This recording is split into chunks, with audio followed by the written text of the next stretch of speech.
आप मेरे ऊपर चढ़ के ये क्या कर रहे हैं? प्लीज़ आप मेरे ऊपर से हटिए।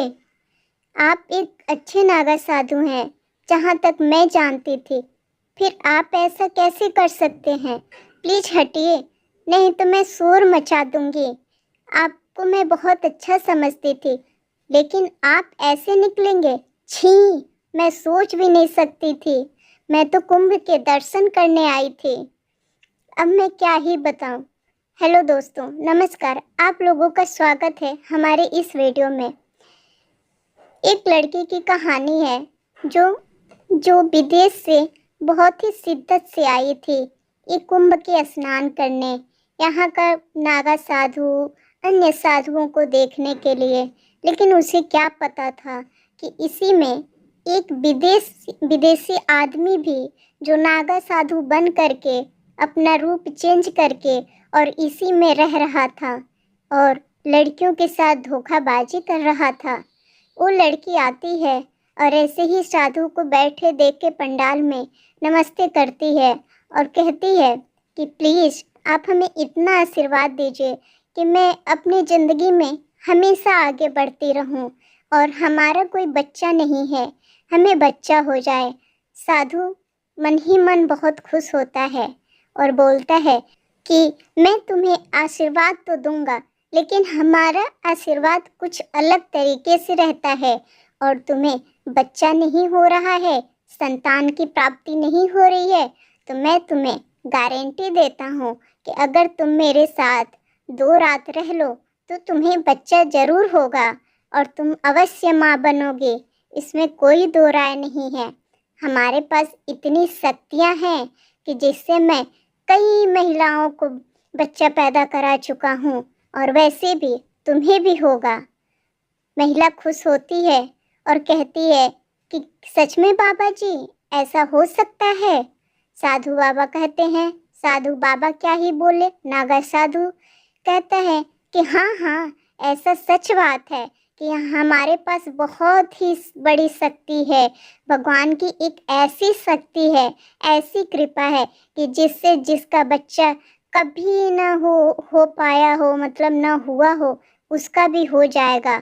और तुम्हारी तो हाथों की रेखा ही बता रही है कि तुम्हारे बस अगले साल 2 नन्हे मुन्ने किलकारियां बचने वाली हैं तुम्हारे आंगन में। लड़की काफी प्रसन्न होती है और कहती है, बाबा जी हमें क्या करना होगा, आप ही बताएं। बाबा जी कहते हैं कि ठीक है, बताओ तुम क्या किसी के साथ आई हो? बोलती है लड़की, नहीं, मैं तो बस अकेले आई हूँ। इतनी दुखी थी, घर वाले आने को नाम नहीं ले रहे थे। मैं सोची कि चलो मैं किसी से मिलूंगी, किसी बाबा उसमें से मिलूंगी, कोई तो हमें ऐसा आशीर्वाद देगा कि जिससे हमारे भी घर में किलकारियाँ बजेंगी। बाबा बहुत प्रसन्न होते हैं कि चलो इसके साथ तो कोई नहीं है, और ढोंगी बाबा को क्या ही कहा जाए।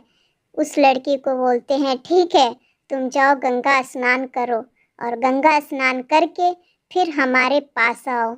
लड़की चली जाती है गंगा स्नान करने और गंगा स्नान करने के बाद आती है तो उसका पूरा हुलिया ढोंगी बाबा ने चेंज करा दिया और एक साध्वी का रूप धारण करा दिया।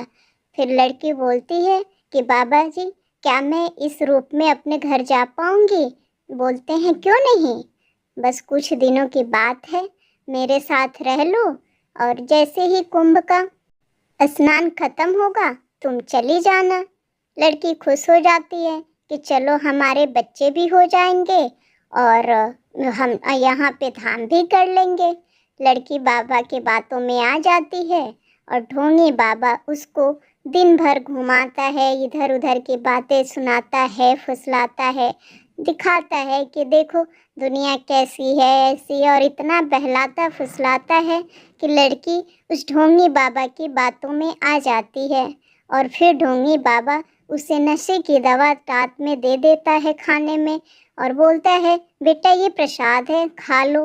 लड़की खा लेती है और खाने के बाद उसके साथ पहले तो उसे साध्वी बना देता है और उसके बाद बाबा जो करता है उस लड़के के साथ, लड़की चिल्लाती है, अरे बाबा हमें छोड़ दो, आप तो बहुत ढोंगी निकले, ये क्या कर रहे हो हमारे साथ? हमें ऐसे बच्चा नहीं चाहिए, हमें अपने पति से चाहिए। लेकिन ढोंगी बाबा कहाँ सुनता है, बोलता है अरे तुम हमारे पूजा में भंग डाल रही हो, तुम्हें श्राप मिल जाएगा, ये हमारा तरीका है और तुम्हें बच्चा ऐसे ही मिलेगा। और तुम अगर इसमें मना करोगी तो फिर तुम्हारी ज़िंदगी खतरे में आ सकती है, तुम्हारा परिवार भी खतरे में आ सकता है, मेरा श्राप और बदुआ लग जाएगी। इसीलिए मैं जैसा जो कह रहा हूँ वैसा करो, और जो कर रहा हूँ वो मुझे करने दो। लड़की कैसे कैसे चिल्लाती रहती है, वो समझ नहीं पाती है कि क्या सच में ये ढोंगी है या फिर सही में बाबा का कोई प्रसाद है। वो धीरे धीरे अपने आप को मन में सोच सोच करके शांत हो जाती है।